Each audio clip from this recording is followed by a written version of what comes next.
Hello, everyone, and welcome to our next webinar. Today we have someone who's done a couple webinars before with us. It's David Anderson, fresh off of a trip from Colombia. They can't see you right now, but thank you. And he's going to be talking about climbing in the rainforest, some of the things that he's done down there with Canopy Watch and the Discover the Canopy. What was it? What kind of Discovering the Canopy. Discovering the Canopy. So, a lot of fun. I do have a couple announcements. The first one is that we have started our Black Friday, Cyber Monday deals. So there's flash sales. There's going to be more flash sales on the website that are going to keep updating every once in a while. So you have to keep coming back and looking for it. If you are subscribed to our emails, you'll be getting those, and you'll be getting seeing the deals there that my brother is sending out to you. We also have two coupon codes that you can see at the bottom in about 15 seconds here, this little banner I made. That it's going to say the coupon codes are SWEET15, where you can take 15% off of your entire purchase, or you can use Super7 when you check out, and you get entered to win a full refund on your order. I think it's up to $7,000, so any order you put in, pretty much, you're entered to be, if you're the seventh person who's put that in, then boom, we're just refunding your order, and we'll call you on a live stream. So those live streams are going to be we're doing them every other day, I think. We're going to have a couple of guests in there, like Krista Stratting, Mark Chisholm. I actually didn't run it past Nick if I was supposed to tell you who the guests were going to be, but they're going to be guests. We're going to be calling people live. So if you put Super 7 in on your order, make sure that you are answering any phone calls from numbers that you don't know, because it might be us.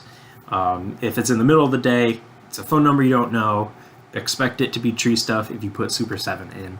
And we'll talk to you live. We'll tell you that you won if you did win. So that's my spiel. If anyone has any questions about that, let me know in the comments. If you have any questions about David's webinar or his talk, or you want to see something again, go ahead and put that in the comments, and I'll ask him. Will Wilbur, thanks for coming in. David Miller, Shane Souza, always in here on the road. Please don't live stream and drive.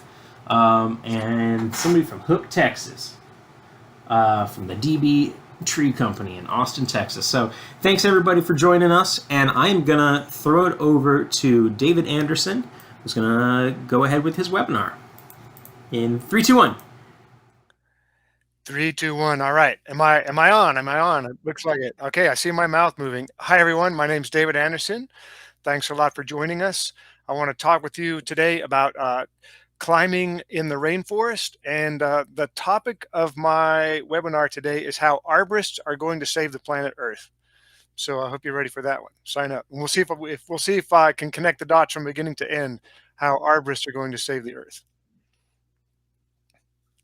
All right, rainforest climbing and biodiversity secrets revealed. You'll get to the gist of why we named it that here in a few slides. So go ahead, Kale. All right, everyone. There's the planet. Hold on real quick. Sorry. I forgot to say this because everybody always asks. 2 free CEUs, you can get them by watching to the end. I will post a link to a quiz. You take the quiz, you pass it, then you get your 2 free CEUs. So don't ask me. Don't ask me in the comments. Ask questions for him, not me. All right. We're back on you. Okay, we're back on. All right, here is the planet Earth as seen from space. And here is an arborist. And my job is to connect the dots today and tell you how I think arborists have an important role, and I'm not kidding actually, in protecting biodiversity and life on the planet. That's a tall order to fill, and we're going to see if I get there. All right, Kale, it says, I've heard this saying, there are 2 types of people in the world. So click. Next. There are those people who know that their livelihood depends on the planet. Next. And there are those people who may not be aware that their livelihood and well-being depends on the planet. What's it happen if you hit Click again, Kale. Yeah, those who know their lives depend on nature and those who don't know. Like it or not, just click through there slowly.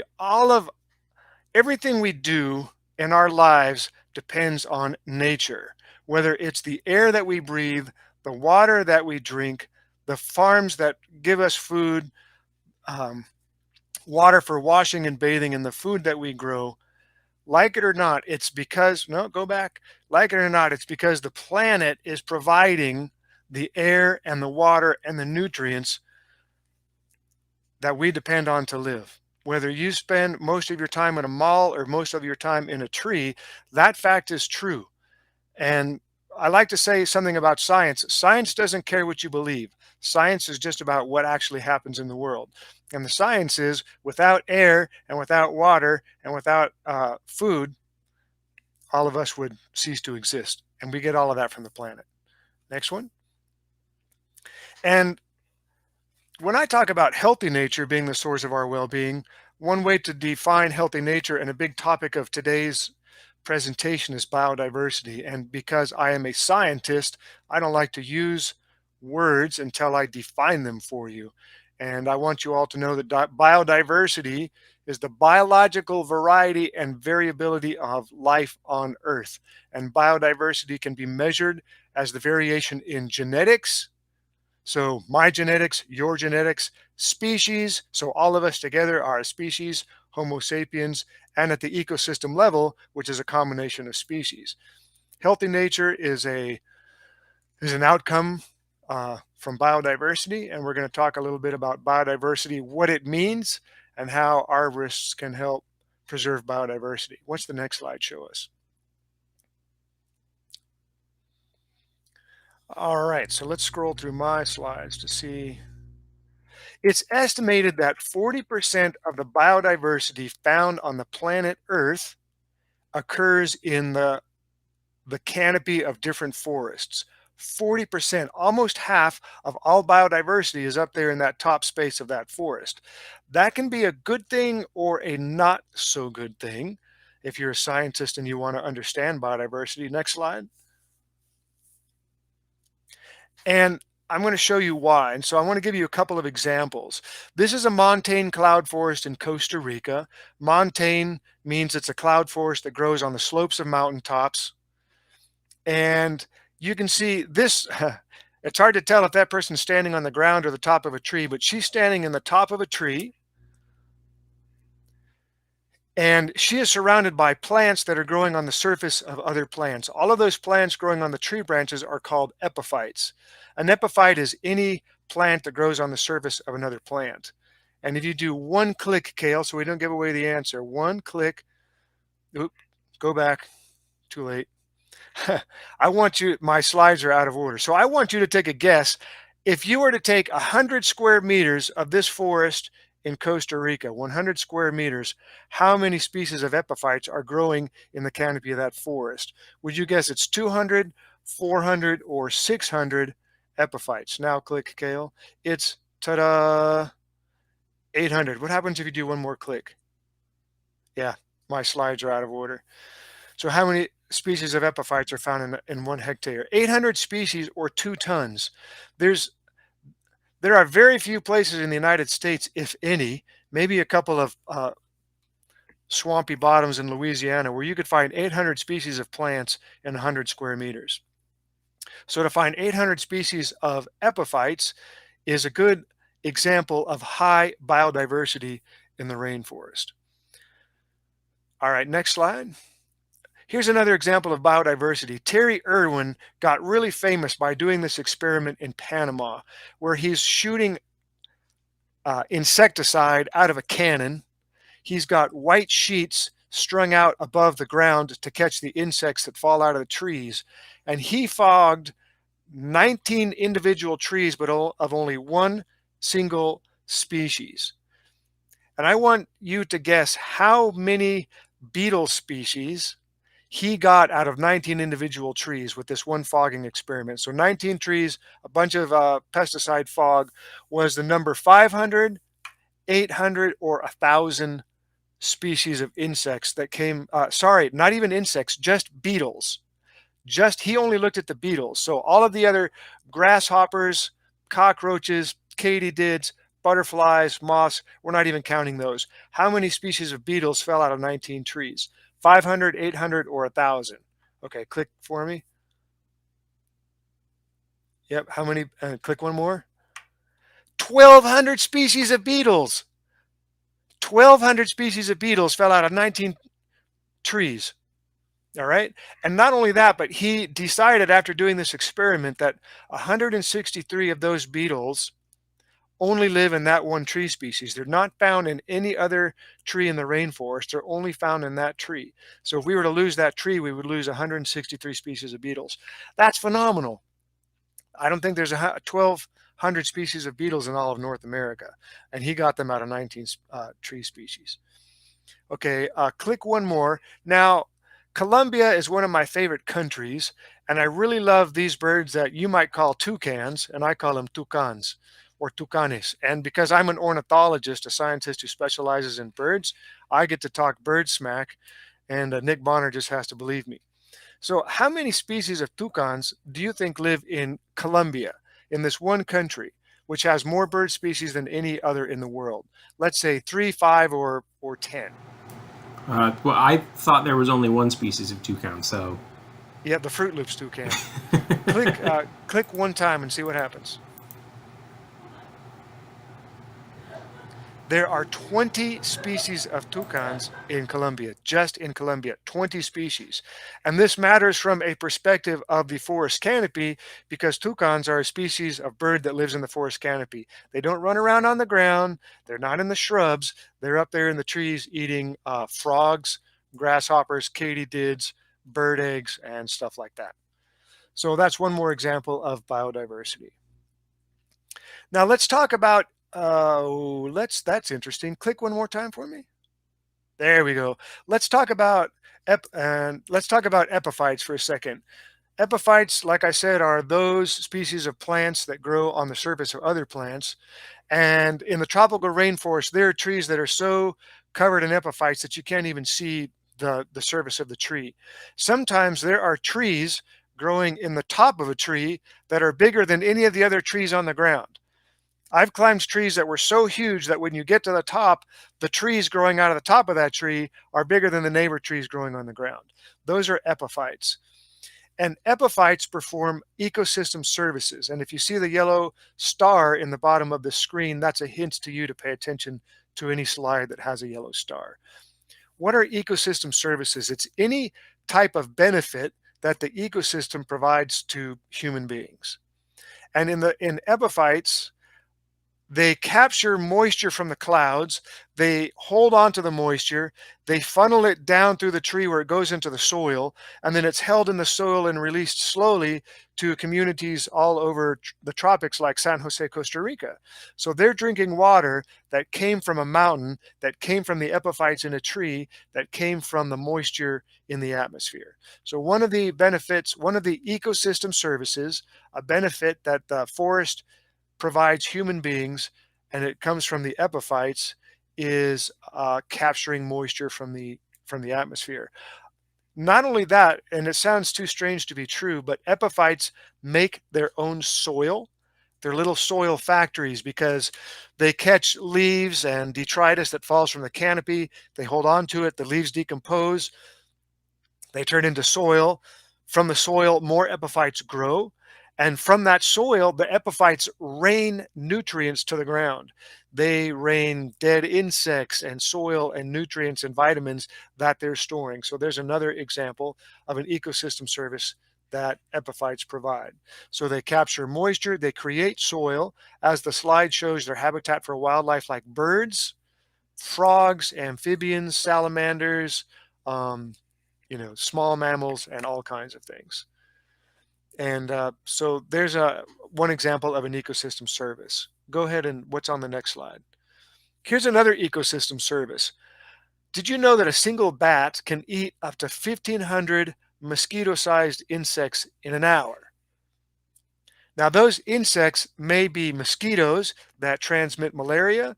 They may be insects that eat crops.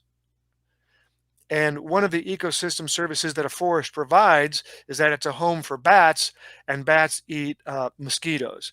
Now, raise your hand if you've ever had malaria. Okay, raise both hands if you've had malaria more than once. I'm going to tell you malaria sucks. All right? Malaria sucks really bad. Malaria will put you in the hospital, and it's one of the most important contagious diseases in the world. And as someone who's had malaria, I'm thankful that bats eat mosquitoes. Okay, what's on the next slide? Here's another ecosystem service. Did you know that bats pollinate flowers? Okay, some bats eat insects, some bats eat frogs, some bats in the rainforest eat fish, and some bats pollinate flowers. And this flower is particularly important to arborists because this is the agave plant. And you know what comes from agave? The product that human beings, including arborists, really love that comes from agave plants is tequila. So without bats, we would not have tequila. So the moral of this story is, click one more time. If you like tequila, like bats. If tequila doesn't like you, don't blame that on the bats. And if you like tequila, then thank the bats, then like the bats. Click.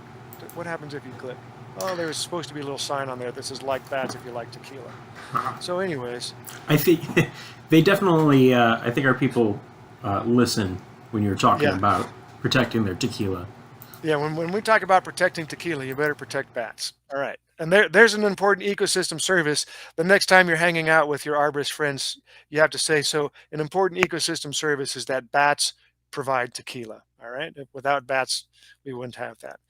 But on the slide there's a whole list of ecosystem services provided by forests, fresh water, soil fertility, wood for fires and lumber, flood regulation. All of these are examples of ecosystem services. So there's a lot of them. There's a whole science about that. But we won't go too far into that one. What's on the next slide there, Kale? Because I'm falling behind. All right. But when I say that 40% of biodiversity on the planet is found in forests like you see here in canopies like this one, a truth is you can't conserve what you don't know. If we want to conserve biodiversity on Earth, we have to get up into the tops of the forest where we can study biodiversity. If we don't know anything about it, we can't do anything about it. So then what's next there? So here's 3 scientific papers. I'm going to talk a little bit about the status of tree climbing in science. And when I talk about the state of our knowledge of tree climbing in science, I don't want this to be an opinion. I am a scientist. I want to talk based on research and data and results, right? So here's 3 papers. These 3 papers are papers that I worked on, yours truly. And all of these papers are about how scientists climb trees. You see some yellow boxes there. Those yellow boxes are highlighting arborists who are co-authors on these papers. All right. So scientists working with arborists were able to discover some things about how scientists climb trees. And I'm going to give a shout out to these arborists because I'm sure there's people in the audience who know Will Kumjian, who know Brian French, who know Scott Altenhoff, and who knew the late, great, one-of-a-kind James Luce from Bellingham, Washington. Those guys are all authors on these papers. So if you click on the presentation again, Kale, it's should have another photo come up for us. And if you move my image a little bit out of the way, you're going to see a scientist climbing a tree. And one thing that we have learned is that most scientists climb trees with a stationary rope system using jumars. They call them jumars, that's the old term, using handheld ascenders, like one in the left and one in the right, and a couple of straps that go to your waist and a strap that goes to your feet. So that could be like a Texas system or a tree frog system. Scientists are not particularly good at tree climbing. These papers have shown us that the level of tree climbing knowledge in the scientific community is actually really darn bad. And that applies all around the world because we have done surveys of scientists working all over the world, asking them how they climb trees. Go to the next slide and another graphic comes up there.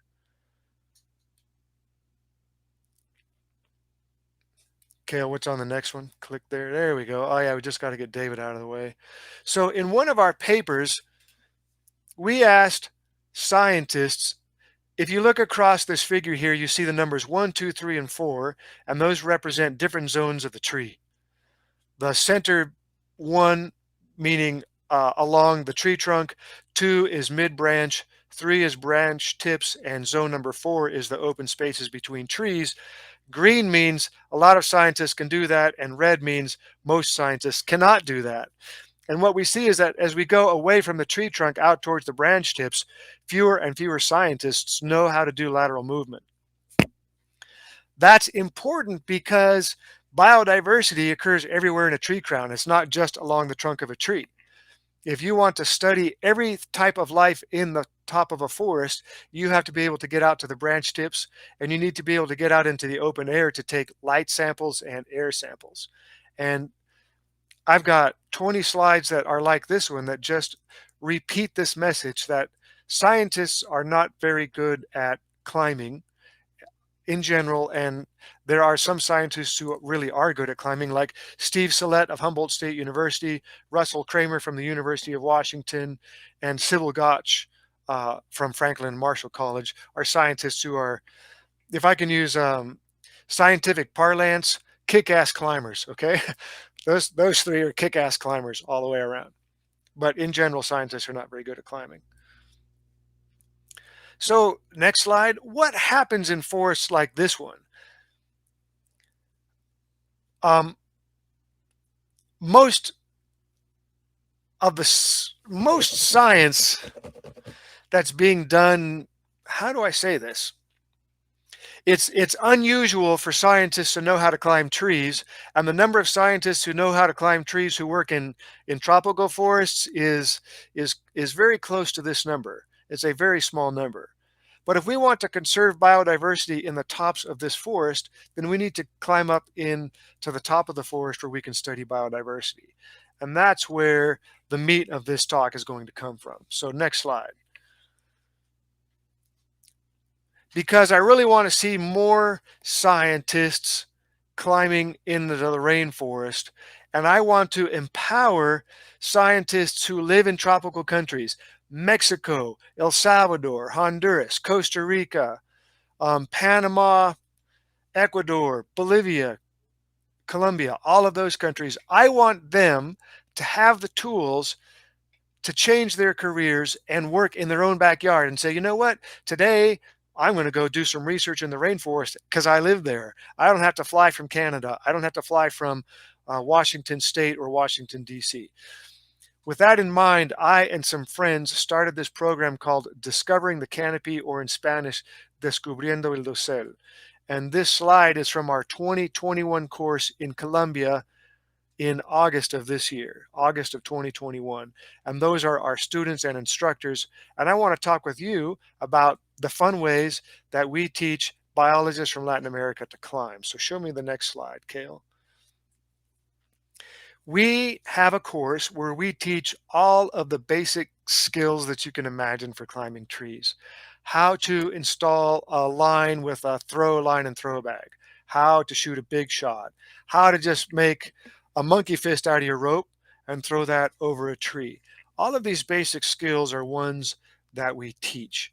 And then I want, let's see, go to the next slide, Kale. We teach things like how to tie all of the knots, not all of the knots, how to tie enough knots to be competent, how to install a climbing system on a rope, whether it's a moving rope system or a stationary rope system. And we teach them the importance of the selection of equipment that is approved for tree climbing and appropriate for tree climbing, including PPE.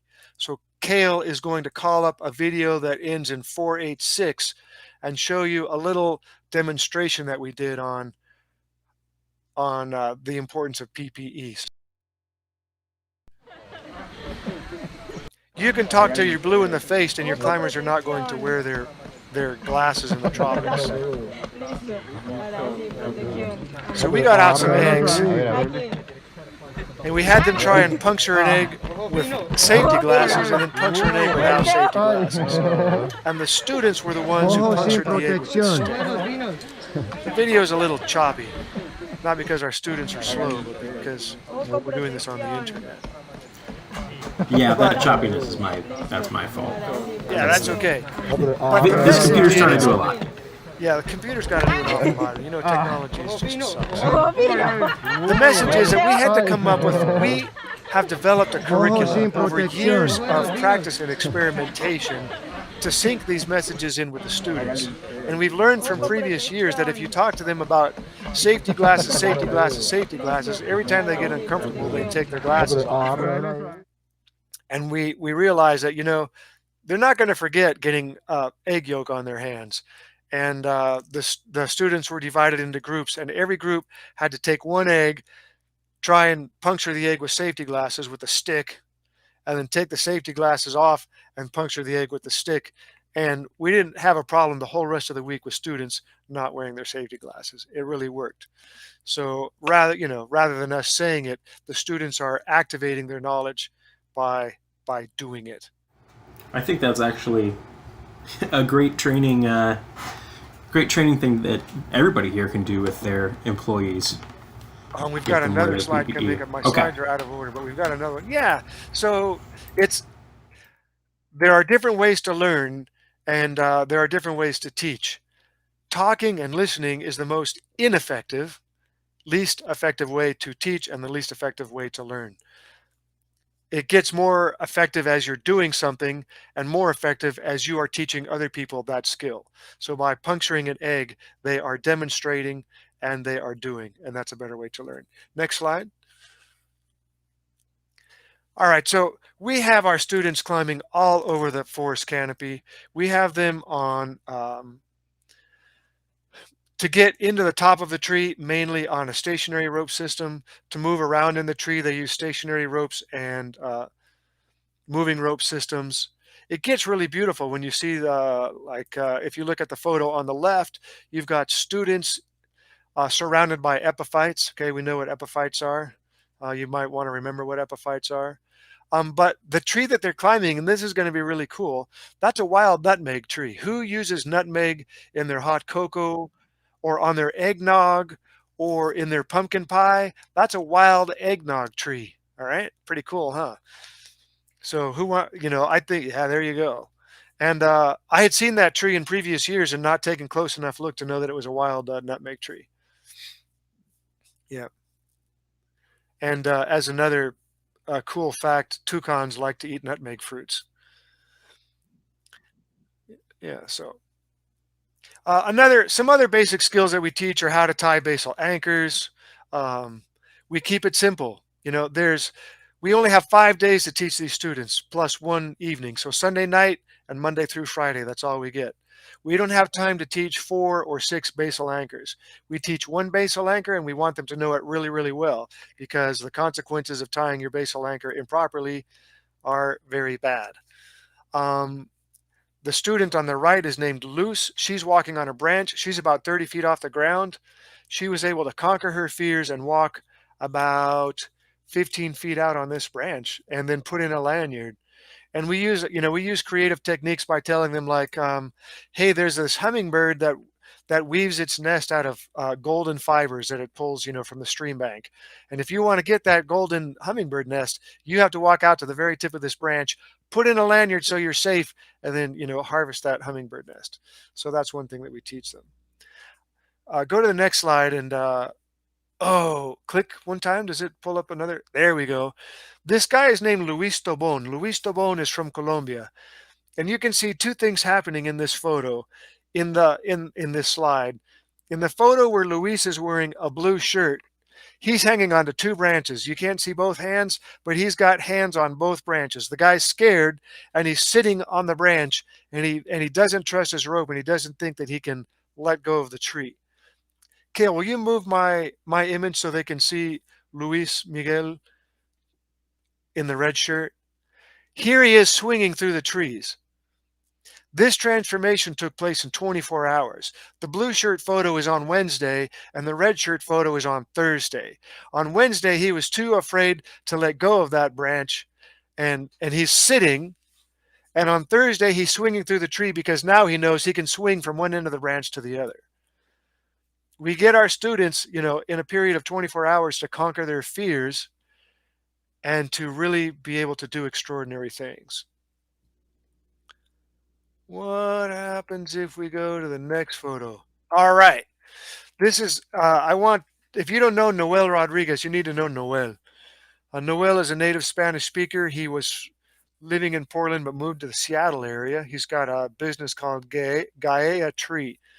And in line with the puncture your eyes with a stick, he grabbed a ripe papaya, and we put a helmet on the papaya, and he beat on the helmet with a stick.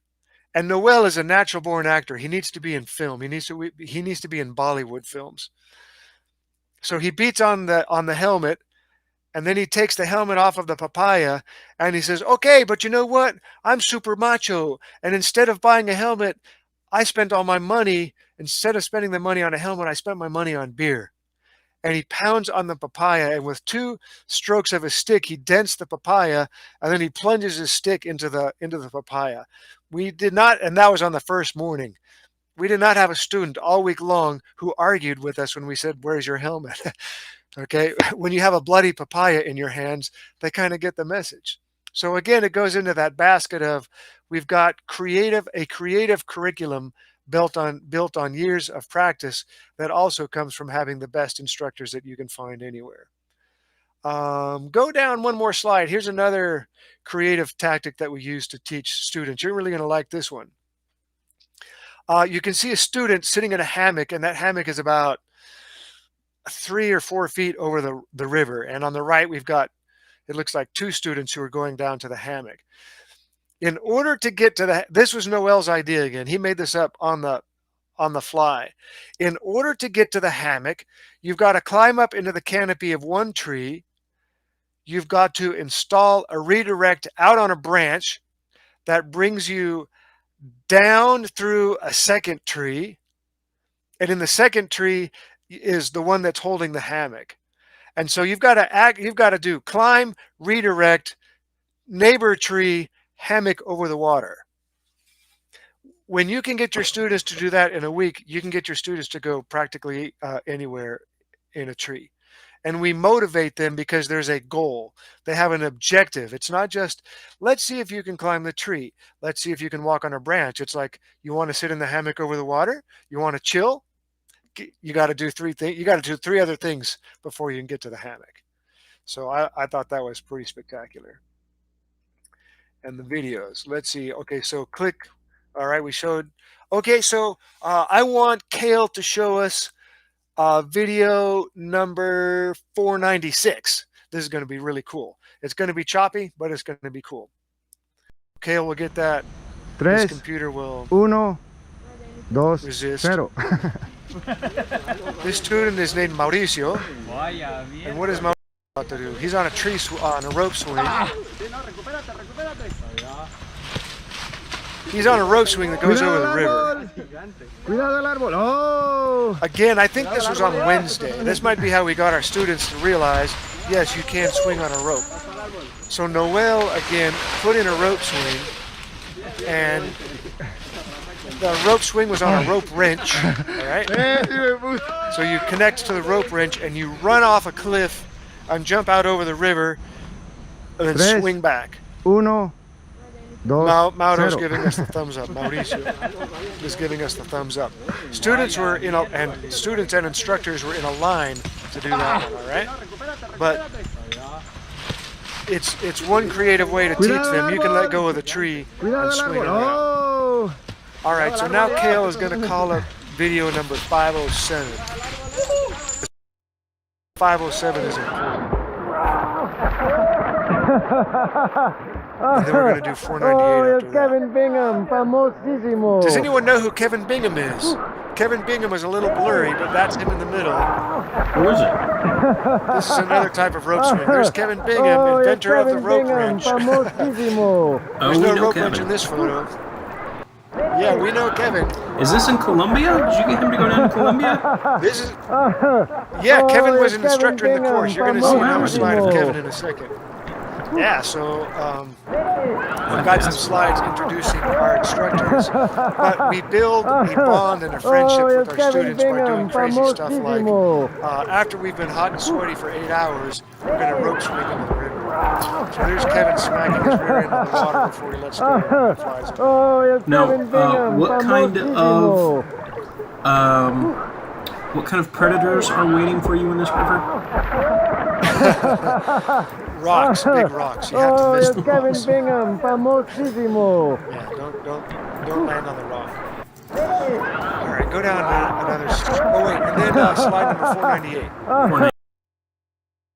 498. Or did we do? No, 498 should be different. It's going. Over towards the left.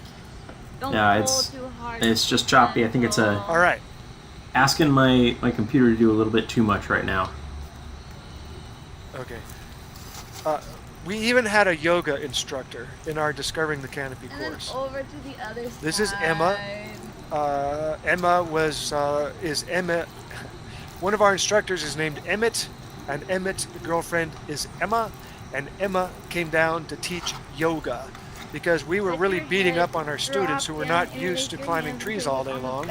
And we did yoga in the morning, we did yoga at lunchtime, we did yoga at nighttime. There's Kevin Bingham doing yoga. Hi, Kevin. I really love Kevin a lot.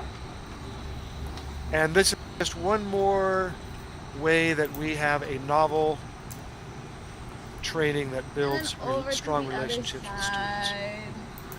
All right, you can turn off the video and let's see if, and we'll go down another slide to one that shows James Luce teaching. Yeah, next one There we after go. this. We also have world-class instructors. If you don't know or didn't know James Luce, James Luce, he left us last year, not because of a tree climbing accident, but he's no longer teaching us physically, but he's still teaching us spiritually. And James was one of the most world-class human beings you're ever going to meet or ever could have met, and a phenomenal instructor. And so we have really great instructors. This is James teaching a class in Honduras.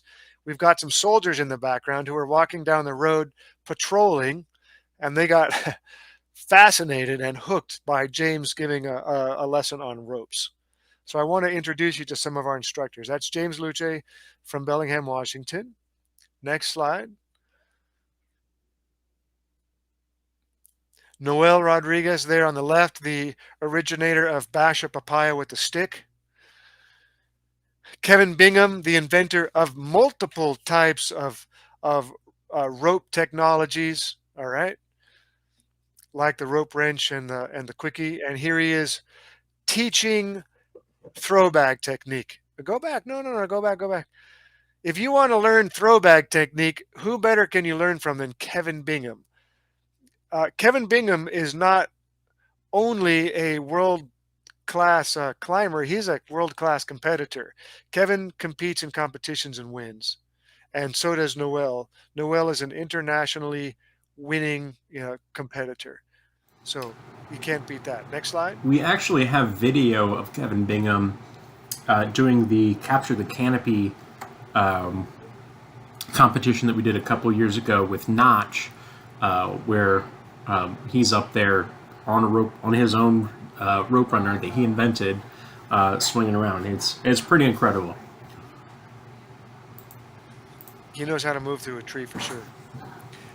Also, instructors Emmett Lawrence of Bellingham, Washington, or Lopez Island, off of the coast of Washington, and Patrick Brandt, who's from North Carolina. Those guys are all instructors. And Emmett's girlfriend Emma was with us.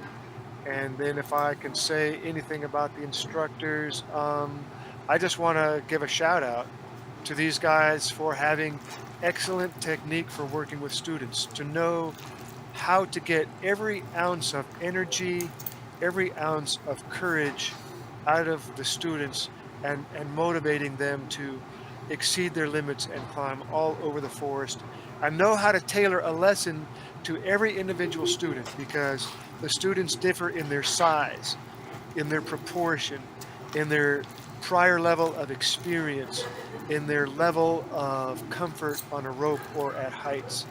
And these guys know really how to move students around. So one more slide. With all of those experiences, we build a sense of family. We only have 5 days. We need students to be independent climbers after 5 days, to have the satisfaction and the self-confidence to be able to climb anywhere. Now, this is a photo from our award ceremony where we've got the 5 instructors. So there's Kevin on the left, myself, one of our students named Judy, who's from Colombia, Patrick, Emmett, and Noel. Judy was kind of one of the happiest people of the group. She could take a totally dead moment and make everybody smile. And you can see there's a lot of smiles in this photograph. Now I want you to prepare yourself for what's going to come on the next slides. So show us that, yeah, there's Judy with her certificate of completing the course. Well, we're going to zoom in on Judy and her certificate. No, Maybe the computer's being slow and stuff. I was zooming in on Kevin Bingham's Crocs. Yeah, on his Crocs. There we go. All right, show us the next slide. You Can should you see move it. my photo out of the way? Yep. Or move my photo to the right so they can read the whole text. It's a little bit hard to read on the screen here, but this is Gabriela Torres. It says, what impact, there you go, has the course had in me? I want you to read that.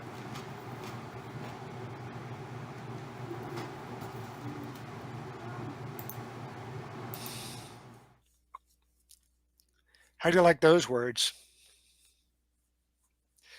On the last day of the course, I started, grabbing students who was available or instructors, and I would interview them and record the interview on my phone. And I asked them all the same question. And I asked Gabriela, tell me your name, tell me what country you're from, where are we today, and what impact has the course had on you? And she got through, my name is Gabriela Torres, I'm from Colombia, and she started to cry. And you can see that we've actually had a bunch of climbers say this. Not just Gabriela, but we had a climber say that the course not only made him a better employee, but a better person. And it was not only the best experience he had at work, but in his life. Next slide. This is what Nico said. And I didn't even prompt Nico. He was walking out of the hotel to get in a taxi on the last day of the course. And he was walking by me. And that's just what he said. So, if there's a moral to this story, it's that one that I'm a wuss. But I believe that we're changing lives one tree at a time. We're changing careers. We are giving students a better version of themselves. We're helping them see a different, better, stronger version of themselves that is able to confront and challenge fears, not only in the treetops, but anywhere in life that they should come across their next big challenge. So next slide. We can't do these courses without big friends like Tree Stuff and Petzl, who have put out a lot of equipment to keep our students active, safe, and mobile in the treetops. So we took these banners down to Colombia. We put them up in the trees. The students, there's another mission. It's not just, hey, can you climb the tree for me? It's, hey, I want you to climb the tree and hang a banner. So they had to do that. Now, arborists can be a force for good. Yes, thank you. We're going to stay on this slide. Arborists can be a force for good. Not every arborist can teach a course like this, but a lot of you will get a chance sometime in your life. But I want to outline some ways where arborists can connect with biodiversity and help conserve biodiversity. One of those ways is to be a research assistant. There are scientists who know a little bit about climbing and need to collect data in the treetops. There are scientists who know nothing about climbing and want to send arborists up to collect samples for them.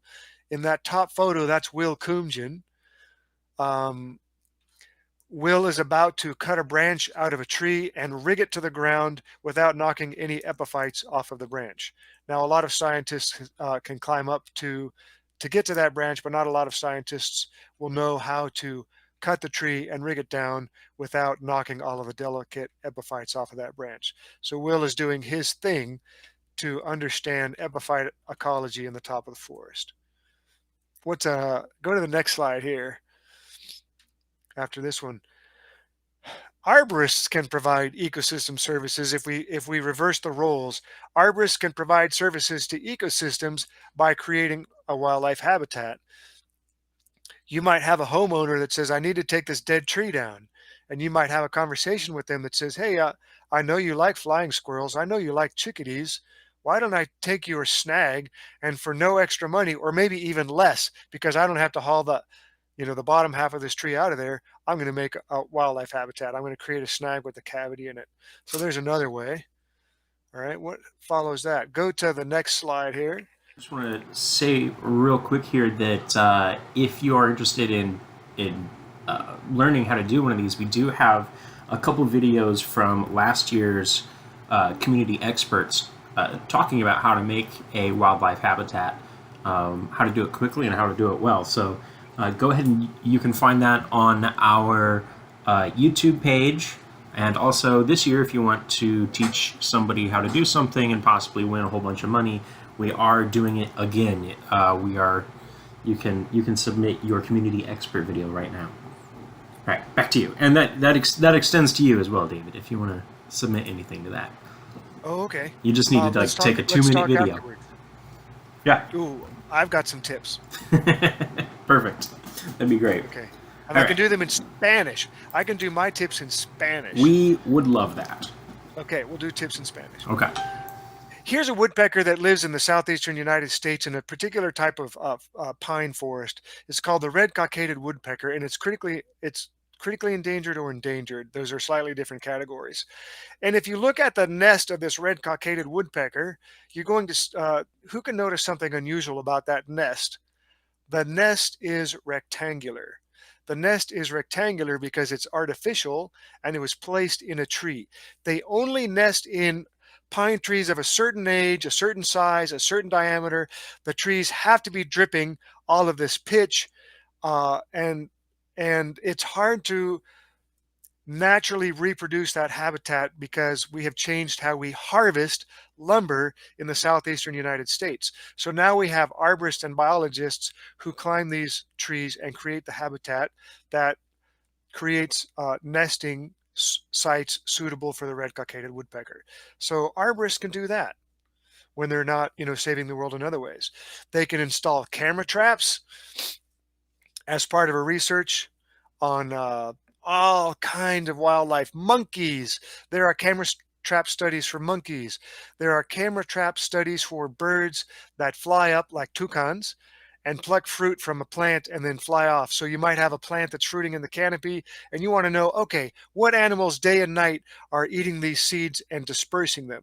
Because without dispersal, those seeds will fall down under the parent tree and die. So you can put up camera traps for that one. And the next slide shows what happens with the camera trap. We've got the world's largest eagle in its nest with that eagle is a harpy eagle. Its wrists are the size of my wrists because I'm kind of a skinny dude. I weigh 150 and I used to weigh 125. Okay, that's scary. And it has talons the size of grizzly bear claws, and the white thing there in between its feet is an egg. So it's gently tiptoeing around an egg, and that image was caught on a camera trap. The next one, the next slide shows wildlife rescue. Okay.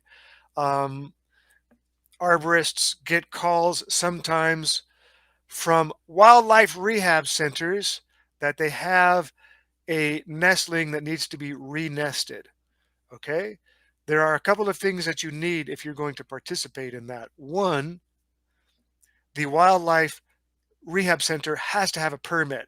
Without a permit, they are not allowed to touch that hawk or bird, and you're not allowed to touch that hawk or bird.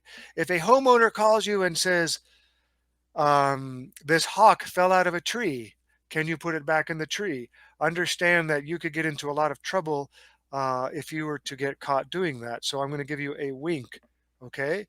Um, Maybe you leave the bird on the ground and it gets eaten by a cat, or maybe you make a decision, but permits are required.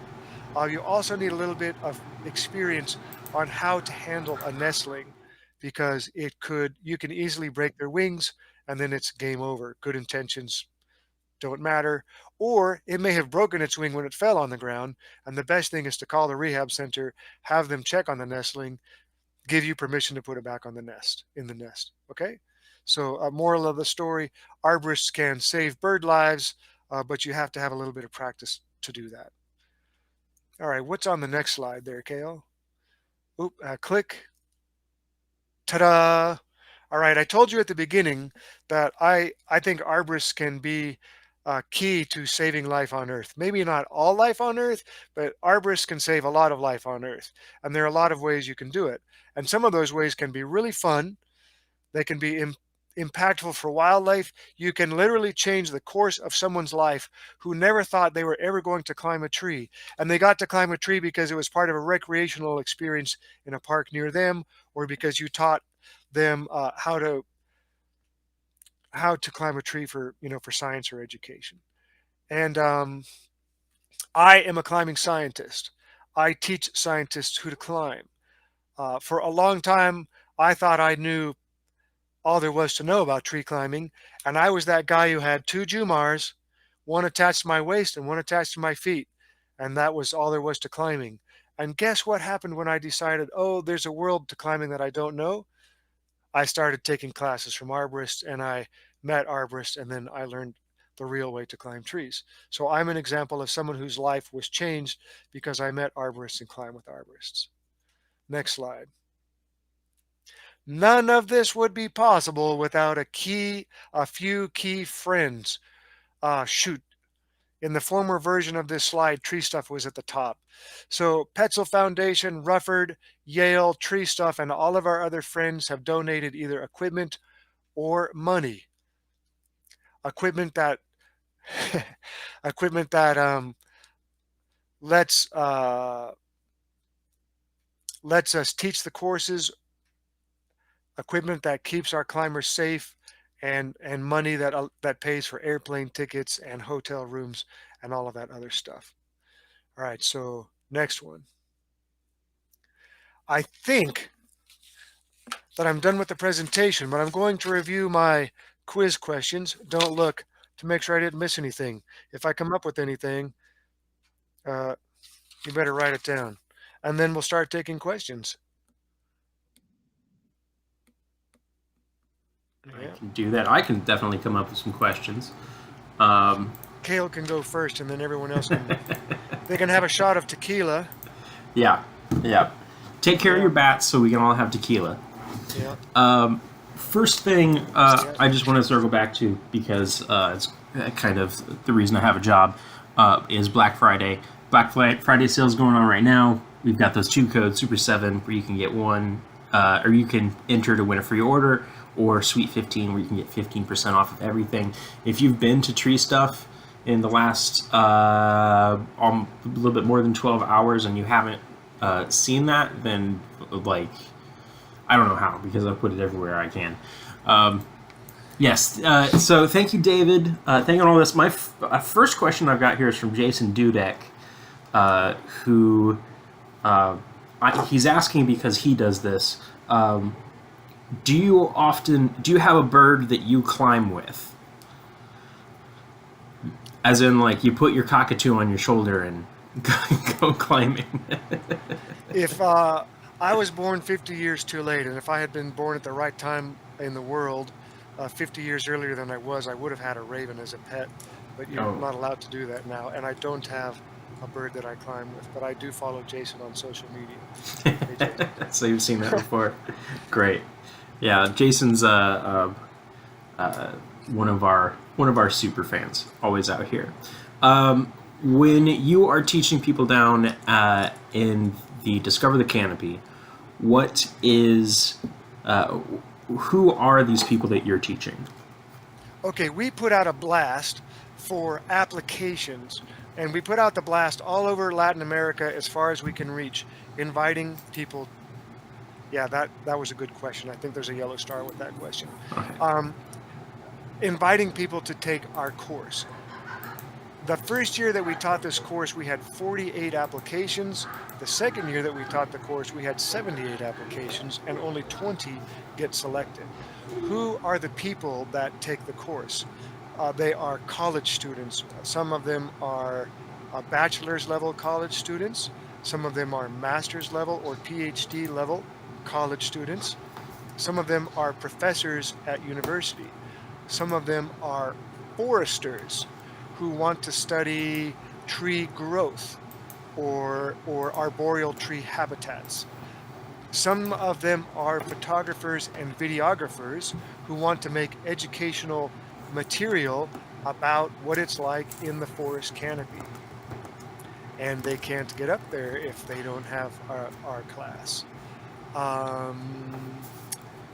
Yeah, we've had some falconers take the class. It's any type of biological profession all over Latin America, and some are in ecotourism. They want to use tree climbing to promote ecotourism, and so we've had some of those Oh, professionals in our classes as well. okay. Interesting. How have you? Oh, here we go. This is a bird and tree, not quite rainforest, but Callan Glenn is asking, I have a client that was really upset that a huge group of turkeys moved into his redwoods tree and were defecating all over the front porch. Any advice? What to do with birds? I don't know about turkeys, man. Is there a season? Is there a season there? A turkey season? Well, if it's in America, I think there is, but Yeah. You could, sometimes you can wrap the branch in a wire mesh type fabric that prevents birds from perching on it. I know that's used. By the way, you're Shoot marshmallows from a big shot. yeah, they're not the predators that you're usually working with, are they? Timothy Brogan, I don't quite understand what you are talking about when you say, how do you inspect your tip or your TIP? Your tie-in point. Oh, your tie-in point. Yeah, how do you inspect your tie-in point so high in the canopy? Binoculars. In the rainforest, my essential secret weapon for tall tree climbing is a good pair of binoculars. If you don't have binoculars, you should not be climbing in the rainforest. If someone sends you to the rainforest to climb, spend $500, $800, or $1,000 on a pair of binoculars because it could keep you alive. And I am not joking. That is the secret. And yeah, if you can't verify your tie-in point, it's too bad. So how much, when you're getting up into those high trees, how many times are you sending your line up, or are you just going in with a massive rope? How long of a rope do you usually climb with? Okay. Down in the tropical rainforest of Latin America, a tall tree is often 150 feet, so you would need 300. One of my tips is I like to carry 2 ropes. I carry 2 200-foot ropes, and one is usually, like a 10 or 11 mil, and the other one is like a 9 or 10 mil. And if the tree is too tall for a 200-foot rope, then I use the thin rope as the backside. So oftentimes you're going to climb a tree repeatedly, and you know how tall the tie, you know how high the tie-in point is. If I only need one rope, great. I bring my 200-foot rope. Yeah. I can't remember if it's 200 or 400, but anyways, I've got 2 ropes, and one weighs more than the other. And if I only need to take one rope into the forest, I take one rope. If I need to take both, it's a lot easier to take 2 ropes than one really long, heavy rope. Okay. I'm looking through here. You say Kanan Addison says, "Eat more turkey." That's coming up, man. It's next week. All right. Let me see if I have any. It says, "Dang, that's sage jungle climbing advice." Yeah. Do you have any other sage jungle climbing advice? That's because most people here haven't climbed anything that tall or in that sort of environment. Yeah, sage. For sage jungle climbing advice, take a local expert on the forest. Take some old guy who's been living in the forest his whole life, because they will know how to get around, how to find the type of tree that you want, and they will know the different characteristics of the wood of the trees. Tropical trees come in every type of wood strength. Some are like climbing wrought iron. I mean, it's like climbing a piece of metal, steel. Some are like climbing a catalpa tree from the United States that's really brittle. It's like catalpa tree branches don't bend, they don't give, they go snap. Okay, the nutmeg tree that we showed you, they're like that. You walk out on a branch tip and it holds you until it doesn't hold you anymore and it breaks. So you need to have a real woodsman with you, and those are getting fewer and fewer because the young people are adapting a modern lifestyle, and they don't know how to cut a tree down with an axe. They don't know how to do any of that stuff. So you need to find some old guy or some old like Indian guy who can tell you everything about every tree in the forest. And that is your right-hand man, and you don't leave without that person. How long are you often spending in trees when you're working down there in the rainforest? Sometimes I used to do bird surveys that were 3 hours, so it might take me half a day to set a line in a tree, or a few hours depending on luck, and then I would be in that tree for 3 to 4 hours depending on weather and what time I started the survey. And you see a lot of things happen in 3 hours in a tropical tree. Wow. I mean, yeah, I could tell stories for the rest of the night just on stuff that I saw on the top of it. Some tree. John Olay is asking about the climbing experience of the people who are usually taking the Discovering the Canopy class. So our normal class size is 20 students. Of those 20 students, we might have 2 who have prior rope experience from rock climbing, and the other 18 usually know nothing at all. And we have to take them in 5.5 days and have them climb it. So it's intensive. Okay. They don't know how to tie a figure 8 knot. I mean, wow. Yeah, that's starting at square one. David Miller, does the rubber tree bend a lot? they bounce. They bounce. Fall, when you cut them down, they fall and then they bounce up. Ah, I see. All right. I think that is, unless any more come up here in the next few seconds, I think that's all the questions that I've got. Do you have anything that you want to end on? Anything you want to pitch? Yeah, go for it. There was a slide that I was going to create yesterday, but I've been under a lot of stress lately, and so I forgot to make that slide. I wanted to share some resources, and I'll say it slowly. Okay. If you look for us on Instagram, it's Canopy_Watch. If you look for us on Facebook, it's Canopy Watch International, because there's another Canopy Watch. And our website is www.canopywatch.com. I would like to invite everyone to check those out, because we have a pretty cool website, but a selfish plug is every year we have to raise $15,000 to $20,000 to teach this course. And donations from people like you help us teach people like the ones you saw in the slides. So if you are interested, go ahead to our website and click the donate page, or share it with someone else, or just enjoy some of the stories that are there. Okay. Great. And I've got those links plugged in here into the comments section. One last thing, Sean Roberts asking about insurance needed for just climbing and not doing saw work, especially in different countries. Do you have any problems with that? The regulations are so different in so many countries. There are some countries that for you to climb a tree, they require like the European Union industrial standard of 2 ropes. You have to climb on dual ropes. Okay, if you're in the rainforest, yeah, sorry, man. Yeah, forget that one. So we do have insurance. Yeah, we have insurance. If you're just climbing for fun, you don't have to have insurance to climb for fun. If you are teaching someone to climb, you better have some insurance. And some liability waivers and stuff like that. Gotcha. Well, David, thank you very much for joining us and for talking us through this.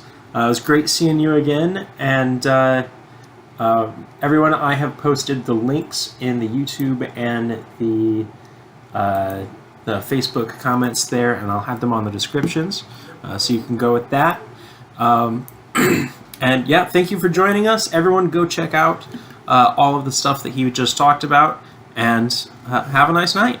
And shop at Tree Stuff. And shop at Tree Stuff. Black Friday sales going on right now. Because some of that gear goes to help. Exactly. Exactly. All right. See you later.